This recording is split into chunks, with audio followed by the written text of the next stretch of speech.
서울기독대학교의 한 직원이 5억여 원을 횡령한 혐의로 법정 구속됐습니다. 하지만 학교 측은 수사가 진행되는 기간임에도 이 직원에게 가부를 해주는 등 납득이 가지 않는 행동을 해 의구심을 자아내고 있습니다. 미국으로 입양됐으나 시민권을 얻지 못한 채 한국으로 추방당했던 입양인이 죽을 고비를 넘긴 뒤 외로운 투병 생활을 하고 있습니다. 이 입양인을 돕고 있는 선교단체는 코로나19로 교회의 지원이 끊기면서 병원비 마련을 걱정해야 하는 상황입니다. 안타까운 사연을 취재했습니다. 목회자들의 설교 준비와 변화하는 세상을 이해하는 데 도움이 되는 통계 자료를 전해드리는 목회인 데이터. 오늘은 코로나19 이후 기독교인들에 대한 일반인들의 생각 변화에 대해 알아봤습니다. 여러분 안녕하십니까? CBS 뉴스입니다. 서울기독대학교의 한 직원이 5억여 원을 횡령한 혐의로 법정 구속됐습니다. 하지만 학교 측은 수사가 진행되는 중에도 이 직원에게 가부를 해주는 등 납득이 가지 않는 행동을 해서 의구심을 자아내고 있습니다. 이순규 기자의 보도입니다. 서울기독대학교 직원 A씨가 횡령 혐의로 구속된 건 지난 5월. 서울 서부지방법원은 지난 2009년부터 학교에서 일을 한 A씨가 2012년부터 2018년까지 모두 5억 5천만 원을 횡령했다며 징역 8개월의 실형을 선고하고 법정 구속했습니다. 판결문에 따르면 A씨는 학생회비 계좌와 외부 장학금 계좌, 산학협력단 계좌 등에서 횡령한 것으로 드러났습니다. 재판부는 A씨가 학생들이 낸 등록금을 자신의 재산인 것처럼 사용했다며 6년이나 되는 기간 동안 큰 돈을 횡령하는 것이 어떻게 가능했는지 의문이라고 밝혔습니다. 재판부는 또 A씨가 피해 금액 대부분을 반환했지만 6년 동안 돈이 제대로 집행되지 않아 학생 등이 입은 피해가 실질적으로 회복되지 않았고 죄질도 나빠 엄한 처벌이 불가피하다고 판시했습니다. 현재 이 사건은 A씨와 검찰 모두 1심에 불복해 항소장을 제출한 상태입니다. A씨의 횡령 혐의는 교육부의 민원조사에서 드러났습니다. 교육부가 2018년 8월과 9월 두 차례 민원조사를 실시한 결과 A씨가 학교 돈을 횡령했다는 혐의를 발견한 겁니다. 교육부는 학교에 A씨를 중징계하라고 권고했고 검찰에 고발도 했습니다. 검찰은 수사 끝에 A씨를 불구속 기소했으나 법원은 1심 재판에서 실형을 선고하고 법정 구속했습니다. 서울기독대 직원 횡령 사건은 당사자의 구속으로 일단락하는 듯 했지만 이해할 수 없는 몇 가지 사건이 드러났습니다. 횡령 혐의로 구속 수감 중인 A씨가 검찰의 수사를 받는 기간임에도 학교 측이 5천만 원에 가까운 돈을 가불해주는 등 상식적으로 이해할 수 없는 행동을 한 겁니다. 학교가 A씨에게 가불을 해준 기간은 검찰 수사가 한창 이루어지던 시기였습니다. 횡령 혐의로 검찰 수사를 받는 직원에게 무려 4,700만 원이나 되는 돈을 가불해준 겁니다. 더구나 A씨는 횡령 금액의 일부도 학교에 변제하지 않은 상태였습니다. 이상한 점은 이뿐만이 아닙니다. A씨의 횡령 사실을 발견한 교육부는 서울기독대에 중징계를 요청했지만 학교는 정직 1개월 처분을 내렸습니다.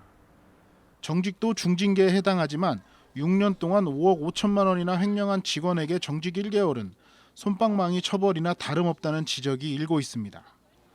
학교는 정직 징계가 풀린 이후 A씨를 관련 업무에서 배제하지도 않았습니다. 이강평 총장은 이에 대해 횡령 혐의로 구속된 직원의 가불건은 내가 결재하지도 않았다며 학교의 가불과 관련해 빠른 조치를 취하라는 지시를 전달했다고 말했습니다. CBS는 서울기독대 측의 입장을 듣기 위해 학교 관계자에게 수차례 전화와 문자를 보냈지만 답을 들을 수 없었습니다. CBS 뉴스 이승규입니다. 미국으로 입양됐지만 시민권을 얻지 못한 채 한국으로 추방당했던 입양인이 죽을 고비를 넘긴 뒤 외로운 투병 생활을 하고 있습니다. 이 입양인을 돕고 있는 선교단체는 코로나19로 교회의 지원이 끊기면서 병원비 마련을 걱정하고 있습니다. 유영혁 기자가 취재했습니다. 2살 때 미국으로 입양 갔다 추방당한 혼혈인 송 찰스 안드레이.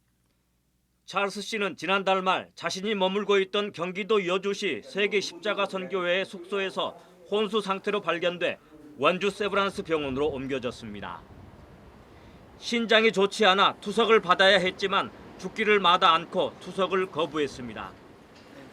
미국 입양과 추방, 한국에서의 결혼 생활 이후 이혼 등의 충격으로 삶의 의미를 느끼지 못했기 때문입니다. 2017, my wife and I separated, and 2018 I got sick. When I got sick, I lost my job, I lost my car, I lost my house, and I lost my family. And I started drinking. I was tired, and I wanted to throw my life away. 찰스 안드레이는 2살 때 미국으로 입양됐지만 작은 범죄를 저지르고 난 뒤에 자신이 미국 시민이 아니라는 것을 알았습니다. I didn't know I wasn't a citizen.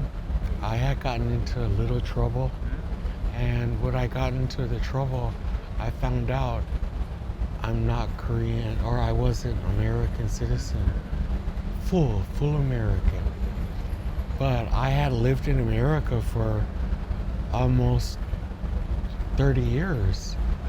But they said, no, you're not American. I had to pay taxes, and I had to do everything as an American citizen. But then they just threw me away like I was trash. 찰스 씨에게 거처를 제공하고 있는 세계 십자가 선교회 안일권 목사는 찰스 씨가 죽고 싶은 마음을 바꿔 투석을 받게 된 것은 주변인들의 기도 때문이라고 얘기합니다. 우리 형제들이 정말 찰스를 위해서 눈물로 기도했기 때문에 자기가 정말 투석 받지 않고 자기는 믿는 사람이니까 자살할 수는 없고 그냥 그렇게 해서 죽겠다고 했는데 정말 하나님의 은혜로. 찰스 씨는 투병 생활 중 응급실에 실려가는 등의 어려움을 겪은 끝에 고비를 넘겼지만 이제는 치료비가 걱정입니다. 코로나19로 교회의 후원이 뚝 끊긴 데다 시각장애인인 안일권 목사는 도움을 요청하기 위해 후배가 담임으로 있는 교회를 방문했다 문전박대당한 경험도 있어 후원해달라는 말을 선뜻 꺼내지 못하고 있습니다. 제가 이렇게 앞을 못 보고 우리 후배 목사한테 그 교회에 가서 우리 사정 얘기를 하려고 어렵다고 얘기를 하러 갔는데 거기 사채 집사가 이게 막 못 들어가게 하고 아니 내가 여기 목사 후배 목사라고 하니까 막 정말 어떻게 개망신당한 거죠. 안일권 목사는 찰스 안드레이의 치료비를 하나님께서 채워주실 것이라 믿고 찰스에게 용기를 불어넣어주고 있습니다. 병원비나 모든 것은 이렇게 하나님께서 어떤 천사를 보내든지 해결해 줄 걸로 저는 믿고 있습니다. It's because 목사님, the pastor, every day he prayed for me, and he encouraged me to keep fighting and keep going and believe. So, now I'm just, every day I pray, and I'm thankful to God. CBS 뉴스 유영혁입니다.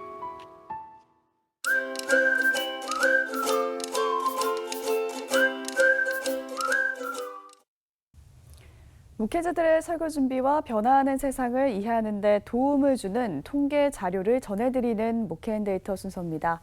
오늘은 코로나19 이후 기독교인들에 대한 일반인들의 생각이 어떻게 변했는지 알아보겠습니다. 목회데이터 연구소 김진양 부대표 나오셨습니다. 어서 오세요. 네, 안녕하세요. 네, 코로나19 이후에 우리 생활이 정말 많이 변했잖아요. 그렇죠.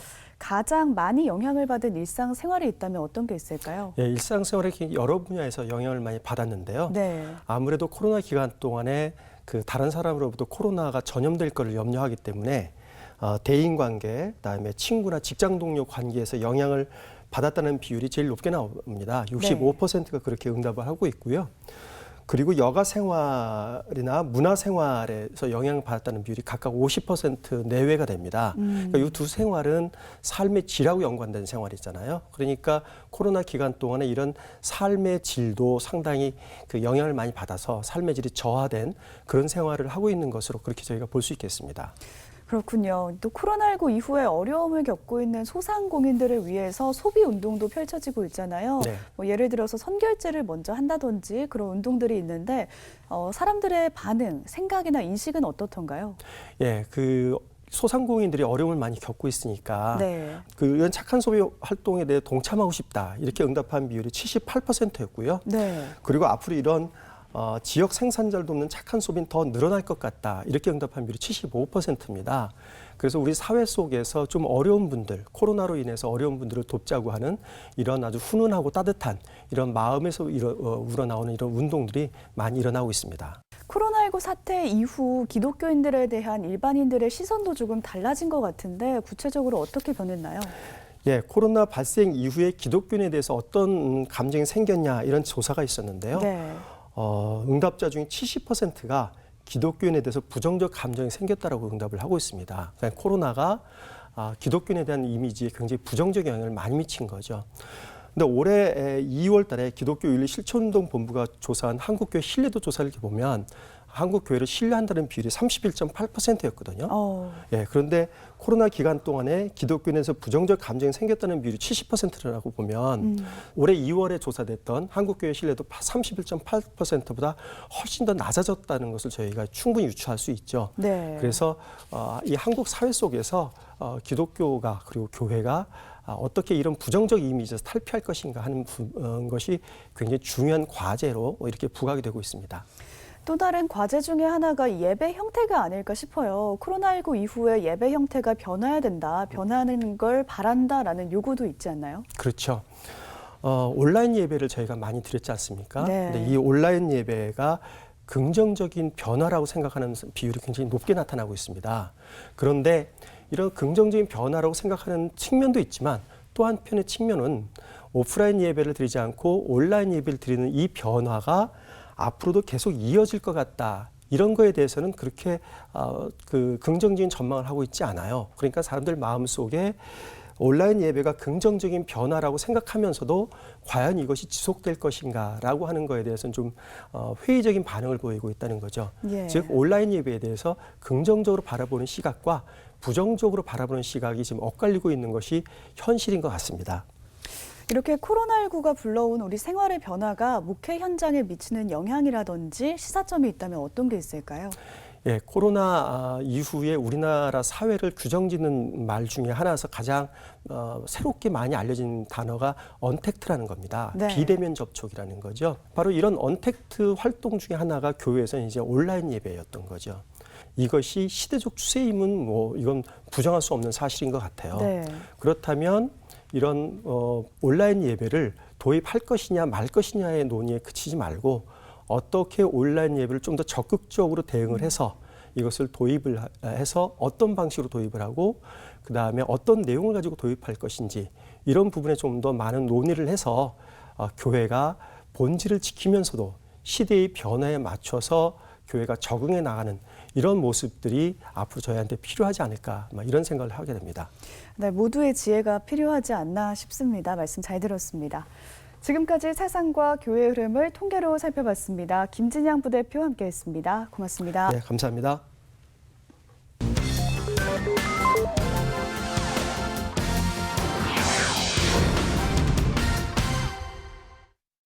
간추린 지역교계 소식입니다. 코로나19 극복을 위해 힘쓰고 있는 의료진들을 응원하기 위한 덕분에 챌린지에 전주 샘물교회가 참여했습니다. 보건당국과 의료진을 응원하는 덕분에 챌린지에 전주 샘물교회 서화평 목사와 성도들이 참여해 코로나19 극복을 위해 헌신 중인 의료진과 보건당국에 감사의 마음을 전했습니다. 질병관리본부 덕분에 의료진 덕분에 감사합니다.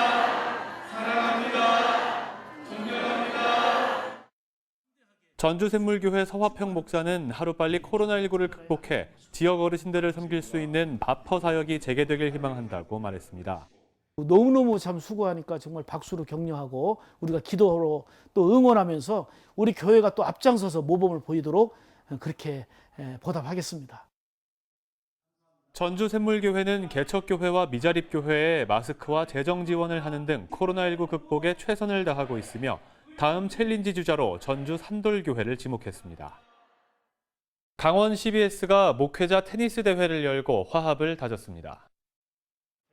제6회 강원 CBS부의 목회자 테니스 대회가 강원 지역 초교파 목회자들이 참석한 가운데 개최됐습니다.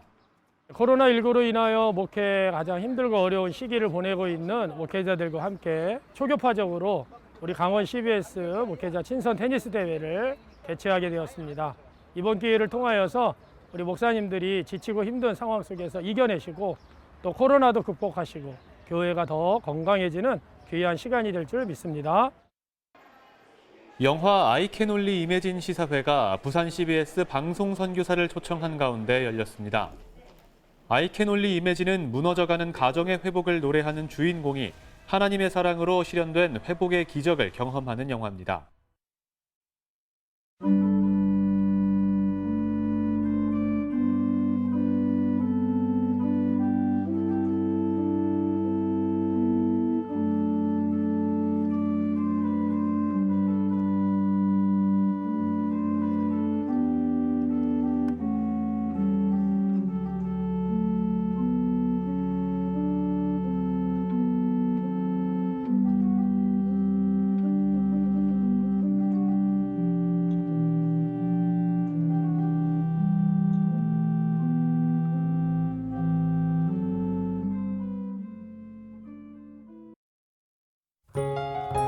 날씨입니다. 내일은 전국에 구름이 많겠고 오후부터 남부지방에 비가 내릴 것으로 보입니다.